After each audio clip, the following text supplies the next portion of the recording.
Newsmaker Sunday with Fox 10's John Hook. At least Something very, and there are people of all kinds of different faiths that show a face in public and a face in private. But it is intriguing to me when we talk about, the drinking and things like this. The 9/11 hijackers, several of them, would frequent strip clubs and they were drinking before, yet they were adhering to what was supposed to be a very tight doctrinal view. Same with the Fort Hood shooter, frequenting strip clubs, drinking, bringing in his beer into the strip club. I mean, this is not unique. In any religion, you have people who will go to church and then the behavior doesn't reflect the outward appearance. But that must be tremendous conflict within these individuals in something as tight as... Well, I hope what that shows is the narcissism involved in the individuals that start to go down a pathway of not spirituality and the love of God and the humility that's associated with a purely spiritual path, but rather one in which they have a political agenda, in which they feel that they are the answer to everything, they are quote-unquote their own God, and they become able to decide what is right and what is wrong. And one minute it may be something publicly that they say, another minute it becomes every satisfaction they want to have because they view that they're absolving their sins by doing whatever it is. So the two make sense together. It's a narcissism, a fascism that has family orientation issues with honor killings. It has public orientation issues with government and political agendas of the shooters like the Fort Hood shooter. And then every cell that you see that we've broken up has a similar type of agenda. I bring you in here, and here's what we've talked about today. A Muslim at Fort Hood who shoots and kills 13 soldiers. A man from Iraq, a Muslim, who runs down his own daughter. And this is what we're talking about. I mean, how do we get to a point where we can talk openly about these things but not paint your religion with a brush where people listening to this say, what's up with these folks? I think every religious community can look back within itself and see what were the tools it used to repair whatever needed repair.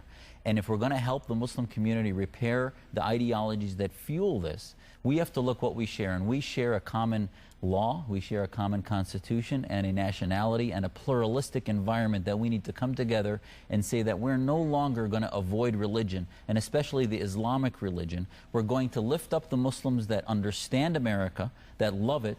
I mean, my son who's 7 came up to me and wished me a happy Veterans Day, and I didn't ask him to do that. It came from his heart. And I discuss the military sometimes, but I don't emphasize it. My sense is Muslim families like ours, where our children learn to love the military, learn to love this country early on, would never produce somebody like Dr. Hassan. While when you come from families that dislike this country, associated with every conspiracy theory, there is a slippery slope that we need to start treating. And when you go to your mosque, in the wake of these incidents, are people kind of rolling their eyes and feeling like, here we go? I hope that changes. You and I have talked about how I've dealt with some of that in the past, and I think transparency, the light of day, is the only treatment. We will not stop going to mosque, me and my family. We will not stop Nor should you. Expressing our ideas.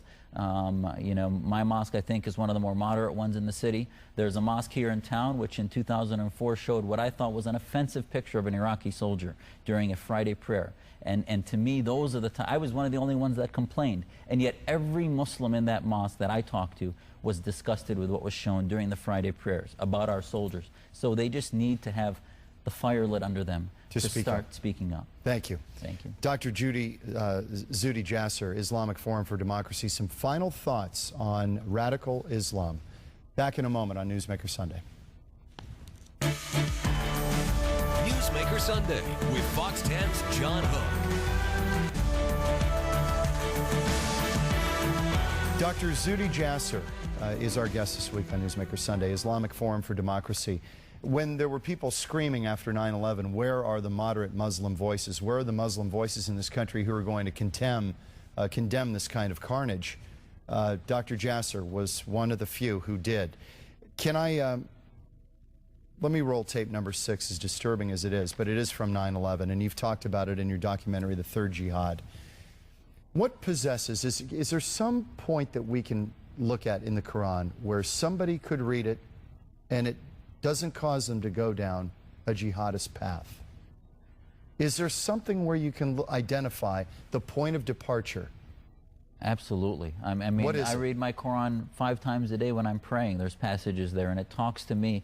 You know, this is a conversation with God, where God tells me to treat my fellow man the way I would want to be treated, to treat every person, everything I do with the love of God. It talks about a God that's all compassionate and all-knowing, and that He will judge on the day of judgment. It is not for our judge. There's passages that say if God wanted to make everybody Muslim, He would have, and that He didn't, and that it's free will that decides, that submission is actually something very personal. So it's where does this split happen, where somebody can go down a very radical path?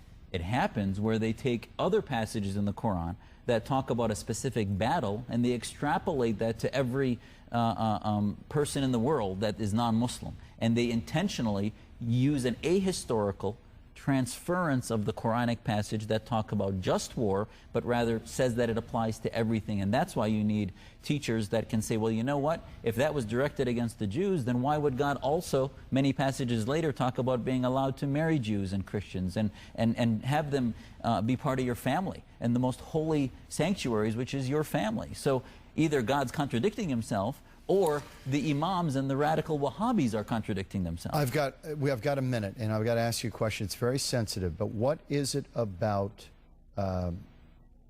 Islam that breeds this kind of violent behavior? What is it? Is there something inherent?